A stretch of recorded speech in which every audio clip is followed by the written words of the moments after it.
आज का जो टॉपिक है वो है हमारा रिकर्जन फंक्शन। ठीक है। नॉर्मली रिकर्जन फंक्शन क्या होता है? रिकर्जन फंक्शन का मतलब है वो फंक्शन जो कि खुद को कॉल करे। ठीक है, वो फंक्शन जो खुद को कॉल करे रिकर्जन फंक्शन है। एक मिनट में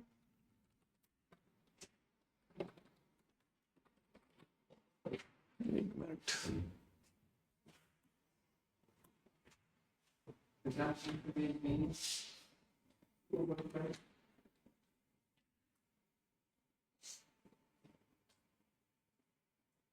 देखो, एक सिंपल सा एग्जांपल देखते हैं, फिर थोड़ा सा आगे बढ़ते हैं। देखो, मेरे पास एक फंक्शन है, मान लो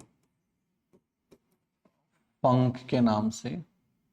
ठीक है, अब इंटरनली ये कुछ कोड लिख रहा है और फिर किसको कॉल कर रहा है?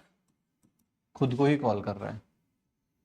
ठीक है, अब यहाँ पर एक फंक्शन डायरेक्टली खुद को कॉल कर रहा है या फिर इनडायरेक्टली भी कॉल कर सकता है। जैसे मैंने यहाँ पर लिखा void func1। ठीक है, func1 ने किसको कॉल कर लिया? func2 को कॉल कर लिया।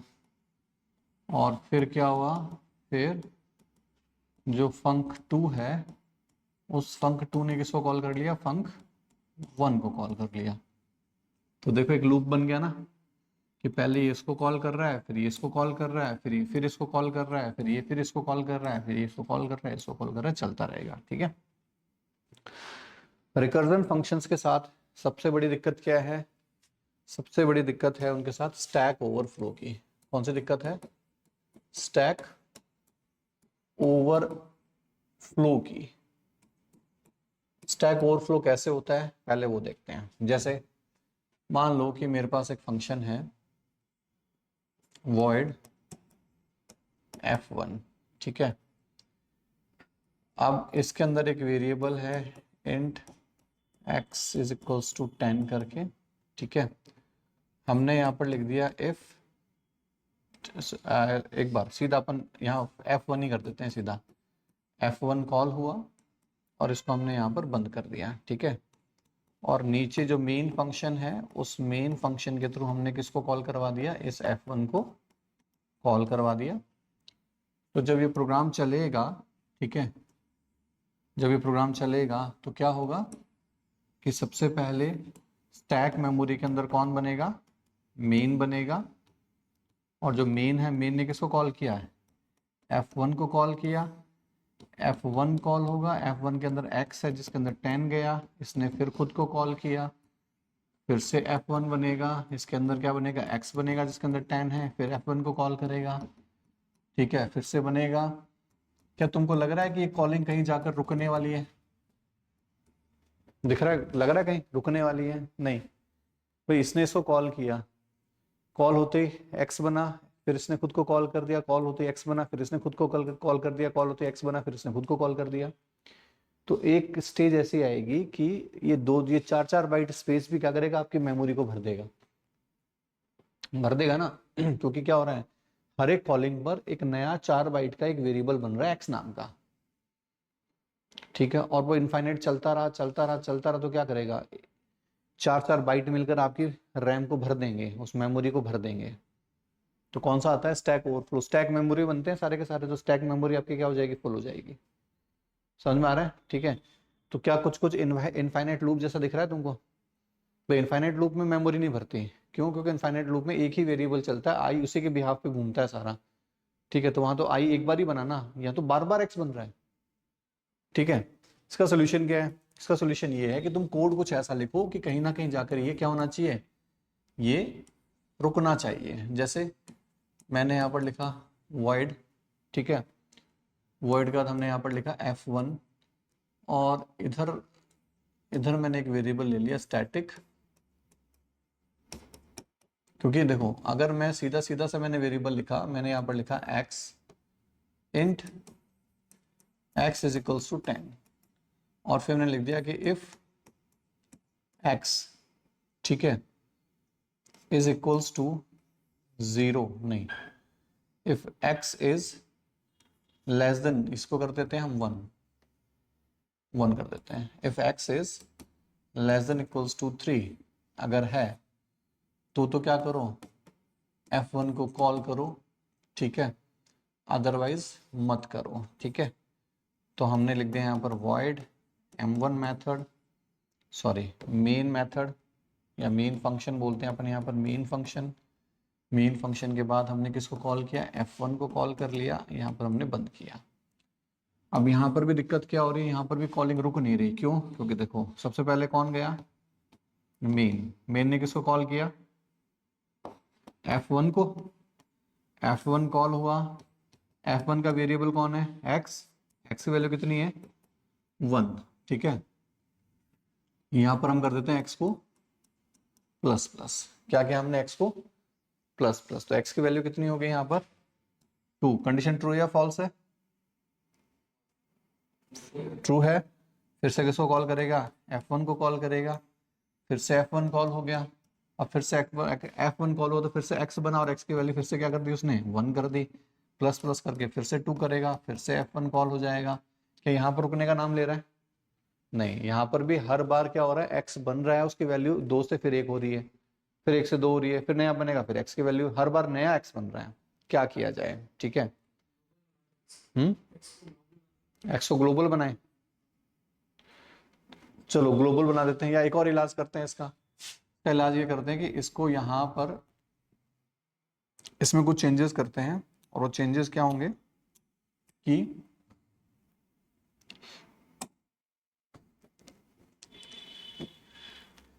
यहां पर हम लिखते हैं इंट x, ये x अपने यहां ले लेते हैं, ठीक है, और इधर हम लोग ले लेते हैं if x is less than equals to 3, तो क्या कर दो, f1 को कॉल कर लो, f1 को कॉल कर लो, और क्या करो प्लस प्लस x, ठीक है। ये हमने किया, हमने यहाँ पर इनिशियली भेजा क्या है इसको 1, भाई इंटीजर वैल्यू चाहिए ना उसको, तो ये तो भेजेगा ही, पहली बार कॉल करेगा तो। अब इसने कॉल करके भेजा, तो सबसे पहले जब ये बनेगा तो उस टाइम पर जो x होगा, ठीक है, सबसे पहले जब ये बनेगा तो इधर देखो x बनेगा, x में इनिशियल वैल्यू क्या गई 1, ठीक है, 1 गई, और 1 जाने का चेक करेगा, 1 is less than equals to 3, condition true या फॉल्स है, ट्रू है, नीचे आके x की वैल्यू कितनी कर देगा 2 करेगा ना, और फन को कॉल करेगा, तो अब f1 को कॉल करेगा तो f1 में क्या भेजेगा ये 2, तो पिछली बार तो 1 आया था, अब कितना आएगा 2, तो इस बार x में कितना गया 2 गया, कंडीशन चेक करेगा ट्रू या फॉल्स है,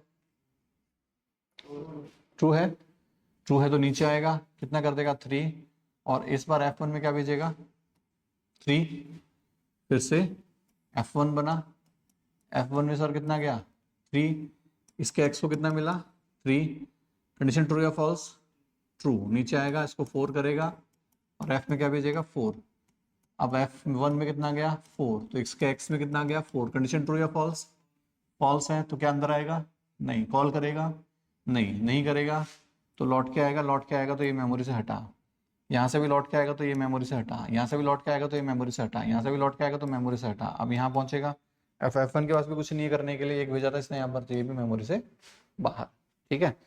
तो रिकर्जन फंक्शन के केस में आपको सिर्फ इतना ध्यान रखना है कि आपको एक लॉजिक ऐसा भी लिखना है जो कि कॉलिंग को रोके, कहीं जाकर किसी स्पेसिफिक पोजीशन पर जाके रोके, नहीं रोके तो क्या हो जाएगा इनफाइनाइट चलेगा, मेमोरी फुल हो जाएगी, ठीक है, वो जो तुम्हारी कॉलिंग है वो क्या चलती रहेगी, इनफाइनाइट चलती रहेगी, ठीक है। चलो इसके कुछ एग्जांपल्स देखते हैं, देखो इधर सबसे पहले एक ऐसा फंक्शन जो कि क्या करे, खुद को कॉल करे, वो क्या है रिकर्जन फंक्शन है। On each call the recursion function if frame is allotted to it in the stack memory, अभी हमने देखा था हर एक कॉल पे क्या हो रही थी, मेमोरी मिल रही थी ना, वहाँ फ्रेम मिल रही थी उसको, जैसे बार बार f1 कॉल हो रहा था तो बार बार f1 बन ही रहा था वहां पर। To exit a recursion function a condition has to be return whose flow will exit the function only if it becomes true, यानी जब वो कंडीशन ट्रू होगी तो बाहर निकल जाएगा, अदरवाइज वो नहीं निकलेगा। ट्रू या फॉल्स होने पर जो भी है ना, तुमको एक ऐसी कंडीशन लिखनी पड़ेगी जिसकी वजह से आपका लूप जो है वो बाहर निकले। और वहां तो क्या था कि कंडीशन फॉल्स होने पर नहीं निकल रही थी, जैसे कंडीशन फॉल्स हुई उसने खुद को कॉल करना ही बंद कर दिया, कॉल करना बंद किया तो वो लौट के आना शुरू कर दिया। अब एक बार भी तुमने देखा होगा यहाँ पर कि हर एक फंक्शन में 2 बार जाता है, जब कॉल हुआ तब गया यहाँ पर, और जब लौट कर आया तो लौट के भी आया। तो एक फंक्शन को, एक फ्रेम को कितनी बार विजिट किया जाता है? 2 बार। पहली बार कॉलिंग के टाइम पर, दूसरी बार लौटते टाइम। अगर उसने किसी और को कॉल किया तो लौट के वापस वहां आएगा ही आएगा। तो हर एक फंक्शन कितनी बार जाएगा? 2 बार विजिट होगा। ठीक है, नेक्स्ट है return keyword is used to terminate the function. ठीक है, हम किसी फंक्शन को टर्मिनेट करते हैं तो हम क्या करते हैं? रिटर्न कीवर्ड को काम में लेते हैं, देखेंगे हम लोग आगे। ठीक है, if the termination condition never becomes true then recursion function runs infinitely, है ना, इनफाइनाइटली चलेगा अगर कभी भी ट्रू नहीं होती तो। If the recursion function runs infinitely stack overflow may occur cause system crash because each function call occupies a frame in the stack memory of RAM which creates a new copy of local variables and parameters on each call। हर एक call पे एक एक copy बना रहा था, x की copy बना ही रहा था ना हर एक कॉल में। स्टैक ओवरफ्लो जो इनफाइनाइट लूप के केस में नहीं होती है। ठीक है, recursion function reduces the size of the code. Recursion function क्या करता है? साइज, जो कोड की साइज है उसको रिड्यूस कर देता है, making the code easier to read, understand and maintain. जैसे एग्जांपल देखते हैं यहाँ पर, ये सब उसी के बारे में बता रखा है, ये तुम्हारे सामने एक एग्जांपल है। ठीक है, अब इसमें रिकर्जन कॉल कहाँ हो रहा है? पहले तो ये देखो कौन से लाइन में हो रहा है रिकर्जन कॉल, खुद को कहाँ कॉल कर रहा है ना, रिकर्जन कॉल है। इसमें क्या हो रहा है ध्यान से देखना। सबसे पहले मेन फंक्शन चलेगा, मेन फंक्शन चलेगा तो क्या प्रिंट करवाएगा? ABC function called first time, तो प्रिंट हो जाएगा क्या? ABC function called first time. अब एबीसी फंक्शन कॉल हुआ, यानी जो मेन है उस मेन ने क्या किया? पहली बार एबीसी को कॉल किया। एबीसी को कॉल किया तो सबसे पहले एबीसी का क्या बना? फ्रेम बना। फ्रेम बना तो क्या एबीसी का एक लोकल वेरिएबल है क्या? बिल्कुल। एबीसी का एक स्टैटिक वेरिएबल भी है। लोकल वेरिएबल हमेशा फ्रेम में बनेगा, स्टैटिक वेरिएबल नहीं बनेगा। स्टैटिक वेरिएबल देखो साइड में बना रखा है उधर, और क्या नाम दिया उस मेमोरी को? ये जो मेमोरी है, मेमोरी कौन सी होती है? ये मेमोरी होती है हमारे पास डेटा सेगमेंट मेमोरी। कौन सी मेमोरी है ये? डेटा सेगमेंट मेमोरी है। ठीक है, यानी कि वो मेमोरी फंक्शन के साथ ना बनेगी ना ही मरेगी। हाँ, पहली बार जब फंक्शन कॉल होगा तो वो बनेगी उसके बाद, लेकिन वो मरेगी नहीं फंक्शन के साथ। और हर बार जब फंक्शन कॉल होगा तो हर बार नई नहीं बनेगी। जैसे पिछली बार भी हमने जो अभी थोड़ी थोड़ी देर पहले एग्जांपल बताया था, जब भी एक नया फ्रेम बना उसमें एक नया एक्स बना ना, लेकिन हर बार एक नया बी नहीं बनेगा। हर बार एक नया ए तो बनेगा लेकिन बी नहीं बनेगा, क्योंकि ए किस टाइप का है? लोकल टाइप का, और बी किस टाइप का है? स्टैटिक टाइप का है। बी किस टाइप का है? स्टैटिक टाइप का है। आ रही बात समझ में? ठीक है, स्टैटिक हमेशा अलग बनेगा, फंक्शन बिहेवियर पे उस पर कोई फर्क नहीं पड़ने वाला। जैसे इस एग्जांपल के थ्रू तुम समझोगे क्या हुआ। जब पहली बार एबीसी कॉल हुआ तो मेमोरी में तो बन गया बी, कौन से वाले में? बी वाली मेमोरी में। और यहां क्या बन गया? ये ए। क्या बन गया? ए। अब ध्यान रखना कि जो लोकल वेरिएबल्स होते हैं उनकी डिफॉल्ट वैल्यू हमेशा 0 रहती है, लेकिन जो स्टैटिक वेरिएबल होता है उसकी डिफॉल्ट वैल्यू क्या रहेगी? 0। अगर वो इंटीजर टाइप का है तो क्या रहेगी? 0। तो उसमें सबसे पहले क्या गया? 0 गया। अब सबसे पहले 0 गया तो हमने क्या कहा कि प्लस प्लस बी करके किसमें डाल दो? ए में। तो प्लस प्लस बी करेंगे तो बी की वैल्यू कितनी हो जाएगी? 1। और वो ए को दे देगा तो ए की वैल्यू कितनी हो जाएगी? 1। तो इसका जो ए वेरिएबल है उसके अंदर वैल्यू पड़ी हुई है क्या? 1। ठीक है, अब 1 पड़ी है तो सबसे पहले क्या प्रिंट कराएगा? ए में कितना पड़ा हुआ? 1, और बी में भी कितना पड़ा हुआ है? 1। तो आउटपुट कितना आया? 1 1। इधर आएगा, चेक करेगा 1 is less than equals to 3। Condition true है फॉल्स है? ट्रू है। अंदर आएगा, एबीसी को कॉल करेगा, एबीसी को कॉल करने का मतलब वापस ऊपर पहुंचेगा। फिर से इसने एबीसी को कॉल किया, एबीसी फिर से यहां पर बना। तो ध्यान रखना, क्या ये स्टेटमेंट चला? नहीं चला। इस स्टेटमेंट को चलने से पहले ऊपर पहुंचा दिया। अब ये स्टेटमेंट चलना रह गया है किस फ्रेम के लिए? इस वाले फ्रेम के लिए। ठीक है, अब ऊपर पहुंचे भाई, ऊपर पहुंचे तो फिर से ए बनेगा, ध्यान रखना, बी नहीं बनेगा, बी एक बार बन चुका है। फिर से कौन बनेगा, ए। फिर से ए बना तो ए में फिर से गार्बेज जाएगा, और बी में क्या जाएगा, प्लस प्लस बी होगा, तो बी में पहले कितना था, 1, 1 प्लस प्लस हो गया कितना हो जाएगा, 2, और ए को कितना दे देगा, 2, क्योंकि ये किसको दे रहा है, ए को दे रहा है, तो इसके ए की वैल्यू कितनी पड़ी हुई है, 2 पड़ी हुई है। प्रिंट करवा देगा क्या, 2 एंड 2, चेक करेगा 2 is less than equals to 3, condition true है फॉल्स है, ट्रू है, कंडीशन ट्रू है तो अंदर आएगा, अंदर आने के बाद फिर से कॉल करेगा। तो इस पर्टिकुलर फ्रेम के लिए भी ये प्रिंटफ चलना रह गया है, नहीं चला है, ठीक है। ऊपर जाएगा, ऊपर जाने के बाद फिर से क्या करेगा, ए बनेगा, ए में पहले गार्बेज जाएगी, लेकिन प्लस प्लस बी करके इसमें क्या दे देगा वो, 3, पिछली बार 2 था ना, इस बार हो जाएगा 3। फिर ये यहाँ से क्या करेगा, 3 3 प्रिंट करवा देगा, कंडीशन चेक करेगा, अभी भी क्या है, 3 is less than equals to 3, condition true है, ट्रू है तो अंदर आएगा, एबीसी को फिर कॉल करेगा, कंडीशन यहाँ से फिर भाग गई, फिर रह गया चलने से रह गया, तो यहाँ से कहाँ जाएगा कंट्रोल आपका, फिर से ऊपर जाएगा, ठीक है। यहाँ से यहाँ गया था, यहाँ से ऊपर गया, ऊपर जाने के बाद अब जो ए बनेगा फिर से उस ए में क्या करेगा, बी प्लस प्लस होके कितना हो जाएगा, 4, तो इसको कितना दे देगा, 4 दे देगा। 4 देने के बाद इधर आएगा, क्या प्रिंट करवाएगा, 4 एंड 4 प्रिंट करवाएगा। अब चेक करेगा क्या 4 is less than equals to 3 होता है, नहीं, फॉल्स, फॉल्स है तो ये नहीं चलेगा। अब ये नहीं चलेगा तो कौन चलेगा, ये वाला, ये वाला किसका चलेगा, ये वाला किसका चलेगा, इस वाले फ्रेम का। अब इस वाले फ्रेम में ए में क्या पड़ा हुआ है, और बी में भी कितना पड़ा हुआ है, 4, आउटपुट कितना है, 4 4। अब कुछ और है नहीं चलने के लिए, उस फ्रेम का सारा चल चुका है, खत्म हुआ। इसको कॉल किसने किया गया था, इस फ्रेम को, इस वाली फ्रेम ने, लौट के इधर आएगा।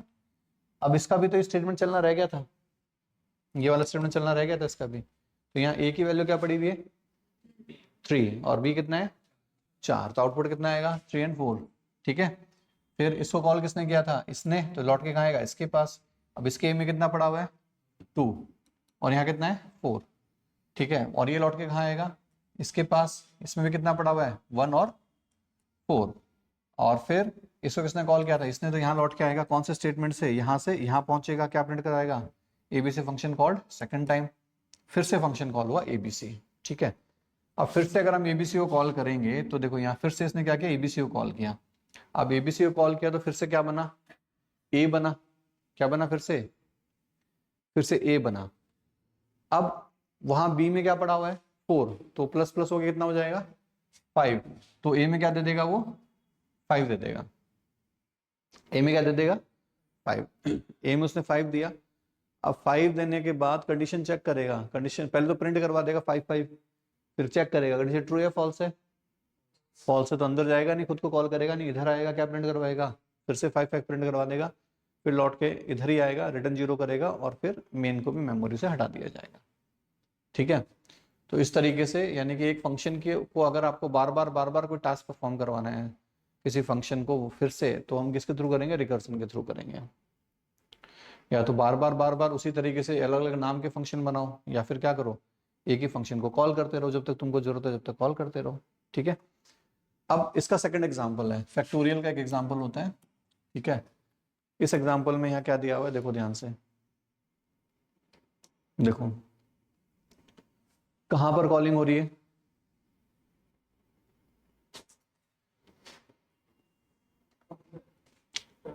है ना, रिटर्न के अंदर कॉलिंग हो रही है, किस तरीके से चलेगा, आप ध्यान से देखना। फैक्ट फंक्शन को कॉल किया गया, मेन का लोकल वेरिएबल कौन है, एफ, एफ हमने बना दिया, अभी कुछ भी नहीं है गार्बेज, इसमें ध्यान रखना, 120 नहीं है, 120 आएगा उसके बाद में, ठीक है। Factorial of %d is %d बाद में आएगा, पहले तो हमने क्या किया, कॉल किया, इधर देखो, सबसे पहले हमने फैक्ट को कॉल किया, क्या भेजा, 5, फैक्ट को हमने 5 भेजा, फैक्ट में 5 आया, वो 5 रिसीव किसने किया, किस एन ने, किसने रिसीव किया, एन ने रिसीव किया, तो उसके एन में क्या पड़ा हुआ है, 5, कितना पड़ा हुआ है, 5। क्या कंडीशन ट्रू है, नहीं। क्या ये कंडीशन ट्रू है, नहीं। इनको इसलिए लिखा गया है, अगर कोई मान लो फैक्ट में 0 भेज दे तो 0 का फैक्टोरियल क्या है, ठीक है, 0 का फैक्टोरियल 0, लेस देन 0, अच्छा माइन, हाँ माइन नेगेटिव वैल्यू अगर अपन भेज रहे हैं तो, ठीक है। इसके अलावा अगर हम लेस देन इक्वल्स टू 1 करें तो क्या रहेगा हमारे पास,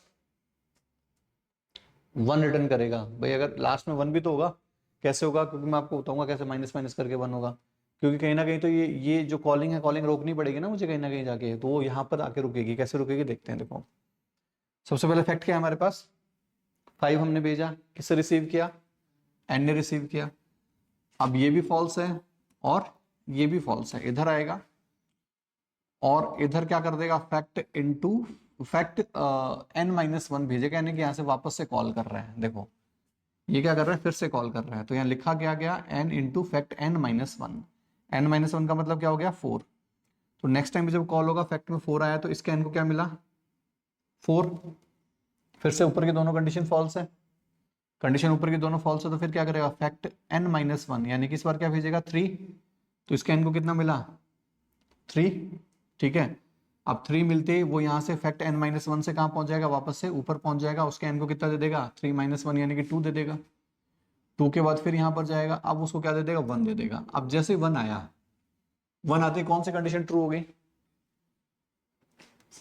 सेकंड वाली। रिटर्न मिलने का मतलब क्या है, रिटर्न मिलने का मतलब अब कॉलिंग आपकी खत्म हो गई है, यानी आपका फंक्शन है वो वहीं खत्म हो गया है। कौन सा वाला, ये फंक्शन कॉलिंग खत्म हो गई है। फंक्शन कॉलिंग खत्म हुई, ये रिटर्न क्या कर रहा है, 1। क्या रिटर्न कर रहा है, 1। मिलेगी कहाँ, किसको मिलेगी, जहां से फंक्शन कॉल हुआ था। फंक्शन कॉल कहाँ से हुआ था, यहाँ से, तो यहाँ पर, यहाँ से, तो यहाँ पर लाके क्या रख दिया जाएगा, 1, यानी कि n इंटू 1। तो n में क्या पड़ा हुआ है, n में क्या पड़ा हुआ भाई, सॉरी इसमें आएगा, ये तो इसमें लौट के आएगा ना। तो ये क्या आएगा, n इंटू 1। n में कितना है, 2।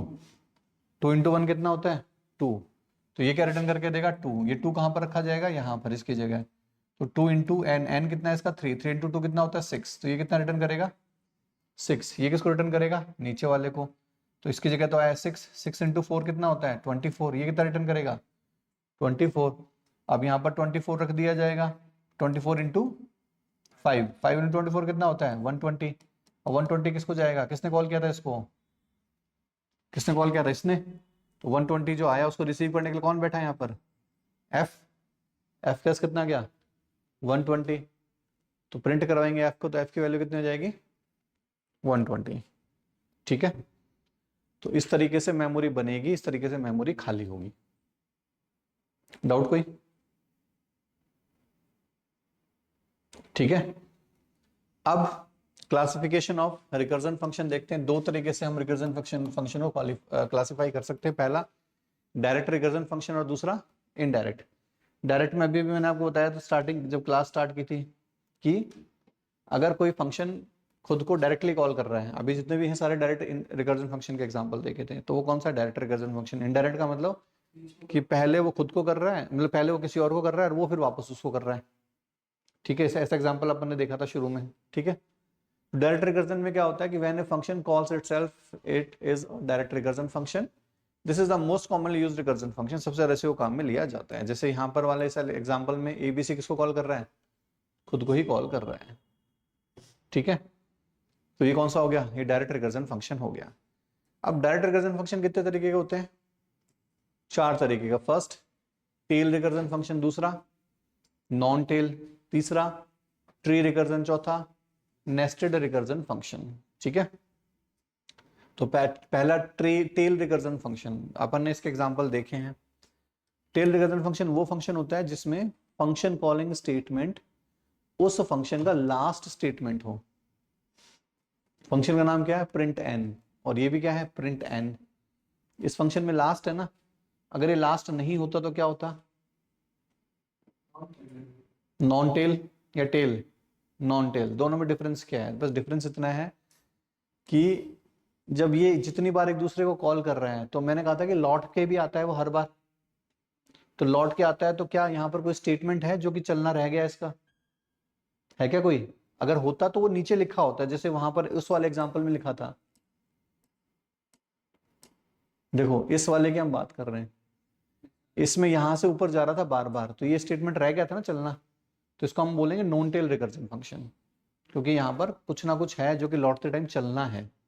अगर मैं ये स्टेटमेंट लिखता ही नहीं तो वो कौन सा स्टेटमेंट हो जाता, टेल रिकर्जन फंक्शन, की लौटते टाइम कुछ नहीं चलना, बस लौट के तो आएगा लेकिन कुछ चलाएगा नहीं। ठीक है, तो दोनों में डिफरेंस समझ में आ गया। टेल और नॉन टेल रिकर्जन फंक्शन में। ये कौन सा है, किसका एग्जांपल है, टेल का या नॉन टेल का? टेल का। लौटते टाइम कुछ चलाना ही नहीं है, ठीक है। तो टेल और नॉन टेल में ये डिफरेंस है मेन। तो ये कह रहा है टेल के लिए, क्या कह रहा है, tail recursion function is a function in which the calling statement is the last statement of that function, whatever operations are to be performed in the tail recursion function all are performed before the function call। ठीक है, सारे के सारे क्या होने चाहिए, function call से पहले परफॉर्म होते हैं। No operation is perform when the function returns after termination है, जब भी आपका फंक्शन कॉल होगा उस टाइम पर परफॉर्म होंगे, बिफोर नहीं होगा, at the time of function call होगा, ठीक है। और वापस रिटर्न करते टाइम कुछ भी नहीं चलना होता है इसके लिए, ठीक है। चलिए, अब ये इसका एग्जाम्पल हो गया। नेक्स्ट है नॉन टेल। नॉन टेल में हमने क्या किया कि इसके नीचे एक स्टेटमेंट और लिख दिया, कौन सा, प्रिंट एफ स्टेटमेंट। वहां उस वाले एग्जांपल में प्रिंट एफ ऊपर था और प्रिंट एन नीचे था, अब हमने इसको ऊपर नीचे कर दिया। तो जितनी बार कॉल होगा लौटते टाइम फिर क्या करेगा, हर एक फ्रेम के लिए इस वाली स्टेटमेंट को चलाएगा ही चलाएगा, ठीक है, हर एक फ्रेम के लिए स्टेटमेंट को चलाएगा। दूसरा हमारे पास कौन सा है, tree recursion function. Tree recursion function कह रहा है कि before understanding tree recursion function we have to understand the linear recursion. मतलब लीनियर रिकर्जन का मतलब जब कोई फंक्शन किसी खुद को जब एक बार कॉल कर रहा है तो वो क्या है, लीनियर रिकर्जन है। अगर मल्टीपल टाइम्स कर रहा है तो वो कौन सा है, ये कह रहा है कि if a recursion function calls itself once then it is called as linear function, ठीक है। अभी तक हमने जितने भी एग्जांपल किए थे सारे कौन से किए थे, लीनियर किए थे। ट्री वाले देखो अभी कितनी बार कॉल कर रहा है खुद को, 2 बार, यानी कि पहली बार तो इसके लिए फ्रेम बनेगा, जब लौटते टाइम आएगा फिर खुद को कॉल करेगा तो फिर से एक फ्रेम बनेगा, ठीक है। ये जो आउटपुट बन रहा है उसी की वजह से बन रहा है कि पहली बार खुद को कॉल किया, खुद कॉल हुआ, कॉल होने के बाद फ्रेम बनाता बनाता बनाता चला गया, जहां कंडीशन फॉल्स हुई लौट के आया, लौट के आया तो देखा एक और स्टेटमेंट है कॉलिंग का, वहां से फिर खुद को कॉल करना शुरू कर देगा, ठीक है।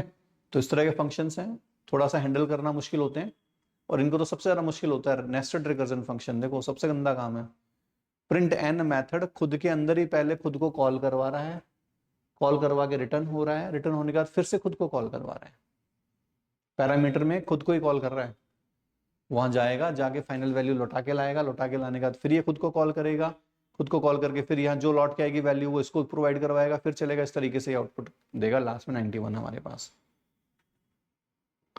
ठीक है।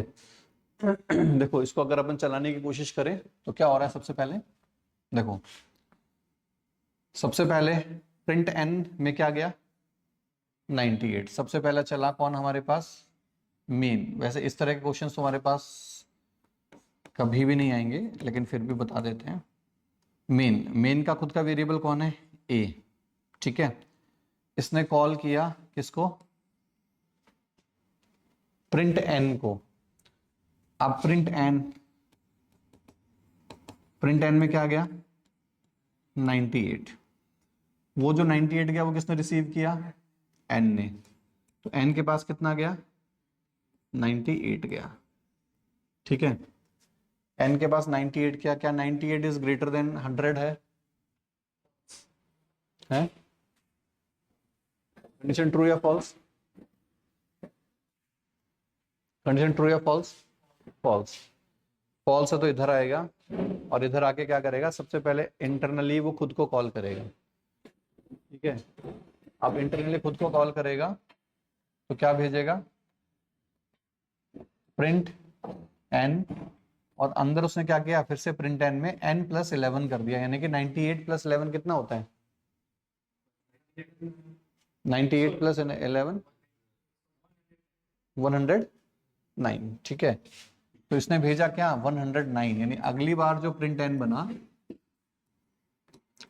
बना उसमें कितना गया, 109, कितना गया, 109, यानी कि गया n के पास कितना गया इसका, 109। अब कंडीशन चेक कर रहा है कि 109 इज ग्रेटर देन कितना हो गया, 100 हुआ, कंडीशन ट्रू है, तो रिटर्न क्या कर रहा है, n - 10। n - 10 का मतलब n - 10 मतलब 99, ठीक है। अब उसने 99 रिटर्न किया, अब वो जो 99 रिटर्न होगा वो कहाँ आएगा, यहाँ पर, ये 99 यहाँ रिटर्न होगा, ठीक है। अब ये 99 रिटर्न होगा, यानी प्रिंट एन को अब जो जाएगी वैल्यू कौन सी जाएगी, 99, यानी कि अब जो इस एन को जाएगी वो क्या जाएगी, 99 जाएगी, ठीक है। कौन सी गई वैल्यू, 99 गई इसको, ठीक है।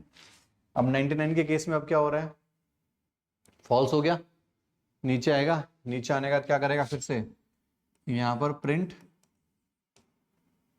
n, ठीक है, और यहाँ पर फिर से कॉल करेगा तो 99 प्लस 11 कितना होता है, 110, ठीक है। इस बार क्या भेजा उसने, 110 भेजा, तो यहाँ पर जो बनेगा n में क्या जाएगा, 110 जाएगा, फिर इधर आ जाएगा 110 में लौट के क्या आएगा, लौट के क्या आएगा यहाँ पर 100 लौट के आया, तो फिर से बना। अब इस बार जो प्रिंट n बना उसमें क्या गया 100, इस केस में इसमें कितना चला गया 100, कितना गया 100, ठीक है। अब फिर से चला तो फिर इसने प्रिंट n के अंदर क्या भेजा 110, ऊपर गए, ऊपर जाने का इसका जो n है उसके अंदर कितना गया 110 गया, फिर इस बार जो प्रिंट n था उसके अंदर कितना गया 110 गया, ठीक है। अब 110 जाने के बाद क्या हो गया, क्या करेगा, कंडीशन ट्रू है, क्या रिटर्न करेगा 110 माइनस 10, 100 रिटर्न करेगा ना। अब यहाँ पर 100 आया तो अगली बार यहाँ कितना आ जाएगा, यहाँ पर पिछला 99 था, अब कितना चले जाएगा 100 चले, मतलब यही जाएगा 100, ऊपर जाएगा 100 लेकर आ, तो इसके इसमें कितना आ गया 100 आ गया। अब कंडीशन ट्रू या फॉल्स, 100 इज ग्रेटर देन होता है क्या, फॉल्स, फिर अंदर आएगा, फिर इस तरीके से चलेगा, लास्ट में ये 91 के आसपास का रिजल्ट आएगा, इस तरीके से चलता रहेगा। बहुत ही कॉम्प्लिकेटेड वो है ये, ठीक है। अब इनडायरेक्ट रिकर्जन की बात करते हैं। इनडायरेक्ट रिकर्जन में क्या हो रहा है, when more than one function call each other in a circular manner, यानी कि आपस में एक दूसरे को कॉल कर रहे हैं, सर्कल बना रहे हैं, it is indirect recursion. In this type of recursion function, it is necessary to write a termination statement in one of the function involved, otherwise function will run infinite times. कह रहा है कि इनमें से किसी एक में आपको ऐसा कोड लिखना पड़ेगा जो कहीं ना कहीं क्या करे, इस फंक्शन को की कॉलिंग को रोके, ठीक है, अदरवाइज क्या हो जाएगा। तो इसमें क्या हो रहा है, किस तरीके से चल रहा है ये, सबसे पहले कौन चलेगा, सबसे पहले मेन चल गया, सबसे पहले चला कौन, मेन का क्या खुद का वेरिएबल है, कोई नहीं है, इसने XYZ को कॉल किया, XYZ को कॉल किया, क्या भेजा 20, ठीक है, 20 भेजा, कौन बना हमारे पास XYZ, कहां पर XYZ, ये रहा, XYZ का n है, n में क्या जाएगा 20 इज ग्रेटर देन 0 है क्या, है, तो क्या प्रिंट करवाएगा, सबसे पहले 20 प्रिंट करवा देगा, क्या प्रिंट करवा देगा 20 कराने के बाद क्या करेगा, ABC खुद को ही कॉल करेगा, क्या भेजेगा, सॉरी XYZ को कॉल करेगा, ABC को क्या भेजेगा n-1 यानी कि 19, यानी इसने किसको कॉल किया XYZ को, और क्या भेजा, सॉरी ABC को, XYZ तो खुद ही है ये, रबड़ तो है, इसको वापस लेते हैं, ABC को कॉल किया और क्या भेजा 19, तो अब जो फ्रेम बनेगा वो किसके लिए बनेगा, ABC के लिए आया 19, ABC में कौन वेरिएबल बैठा है n, इसके n को क्या मिला 19, प्रिंट करवाया इसने 19, ठीक है, और फिर क्या कर दिया 19 डिवाइड बाई 2 कर दिया, कितना आया 19 डिवाइड बाई 2 9, ठीक है।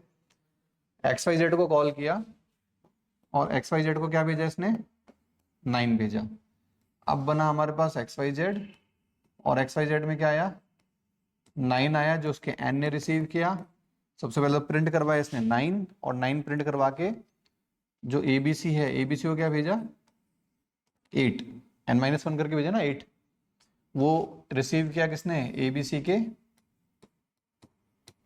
के n ने, और उसको डिवाइड बाई क्या कर दिया हमने, पहले तो प्रिंट करवाया 8, और उसके बाद क्या किया डिवाइड बाई 2 कर दिया, कितना आया हमारे पास 4, तो XYZ के पास जो हमने भेजा वो कितना भेजा 4 भेजा। अब XYZ का जो n है उसको क्या मिला 4, तो पहले तो उसने क्या किया 4 प्रिंट करवाया, ठीक है, और फिर भेजा किसको ABC को, क्या भेजा 3, अब जो ABC है, ABC का कितना आया 3 आया, उसके n को क्या मिला 3, तो पहले उसने 3 को प्रिंट करवाया, 3 को प्रिंट करवाने के बाद फिर उसने क्या भेजा ABC को, ठीक है, XYZ को, एक्स वाई जेड को क्या भेजा उसने, 3/2 यानी कि 1 भेजा। अब ये भाई साहब एक्स वाई जेड है, एक्स वाई जेड के एन में क्या आया 1, इसका क्या पड़ा हुआ है 1 पड़ा हुआ है, तो ये क्या प्रिंट करवाएगा, सबसे पहले तो 1 प्रिंट करवाएगा और एबीसी में क्या भेज देगा 0।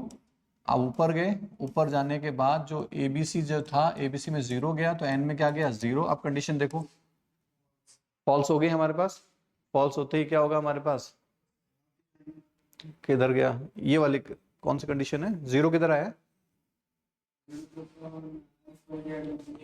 0 एबीसी में आया ना, हाँ एबीसी में आया, तो क्या 0 बड़ा है 1 से, नहीं है, नहीं है तो क्या अंदर आएगा, अंदर नहीं आएगा तो क्या खुद इसको एक्स वाई जेड को कॉल करेगा, नहीं करेगा ना, कॉलिंग रुक गई, समझ में आ रहा है, कॉलिंग रुक गई, कॉलिंग रुकी तो बस और कुछ तो है नहीं चलने के लिए किसी भी स्टेटमेंट में, कॉलिंग स्टेटमेंट के नीचे, तो इस तरीके से ये यहाँ लौट कर आएगा, इसको खत्म करेगा, फिर यहाँ से ये खत्म होएगा, फिर यहाँ से ये खत्म होगा, यहाँ से ये खत्म होगा, इस तरीके से क्या होते जाएंगे, ये खत्म होते जाएंगे, ठीक है। इस तरीके से मेमोरी से इनको रिलीज कर दिया जाएगा, ठीक है। चलो अब एडवांटेजेस क्या है भाई, एडवांटेजेस ये है कि कुछ डेटा स्ट्रक्चर के कुछ एल्गोरिदम्स हैं, जैसे डिवाइड और कॉन्कर हो गया, डीएफएस बीएफएस हो गए, इस तरह की हम लोग इसकी हेल्प से कर सकते हैं, रिकर्जन फंक्शन की हेल्प से। डिसएडवांटेज क्या है, पहला कि मेमोरी फुल हो जाए तो क्या होगा, आपका स्टैक ओवरफ्लो वाली कंडीशन आ सकती है, ठीक है। रिकर्जन फंक्शन एग्जीक्यूशन प्रोसेस है वो थोड़ी स्लो रहती है, क्योंकि हर बार एक नया फ्रेम बनता है, नई मेमोरी बनती है, ठीक है, तो थोड़ा सा स्लो होता है, ठीक है। रिकर्जन फंक्शन इनफाइनाइटली जा सकता है अगर आपने टर्मिनेशन कोड नहीं लिखा, और अगर वो इनफाइनाइट चलेगा तो क्या हो जाएगा, उसका स्टैक ओवरफ्लो का इश्यू आ जाएगा, ठीक है। अब प्रैक्टिस सेट है, ये प्रैक्टिस तुम करना, और कहीं दिक्कत आती है तो कल मेरे से पूछना, ठीक है। सिस्टम क्रैश नहीं होगा, मतलब मैं कुल मिलाकर तुम्हारी वो एप्लीकेशन क्रैश कर जाएगी, सिस्टम क्रैश नहीं करेगा। ऐसा नहीं कि मेमोरी भर गई तो तुम्हारी रैम ही क्रैश कर जाएगी या उसमें से पटाखा फूट जाएगा, ठीक है, वो नहीं होगा, है ना, मेमोरी भर जाएगी, एप्लीकेशन क्रैश कर जाएगी, है ना। कोई कोई चलाओ चाहे, कोई फर्क नहीं पड़ना, ऑनलाइन में रैम तो तुम्हारी काम में आ रही होगी, ठीक है। तो ये अगर प्रैक्टिस कर लेना, टोटल 18 क्वेश्चन है, कुछ दिक्कत आए तो मुझे पूछ लेना कल। अब कल जो टॉपिक पढ़ेंगे हम लोग वो एरे पढ़ेंगे,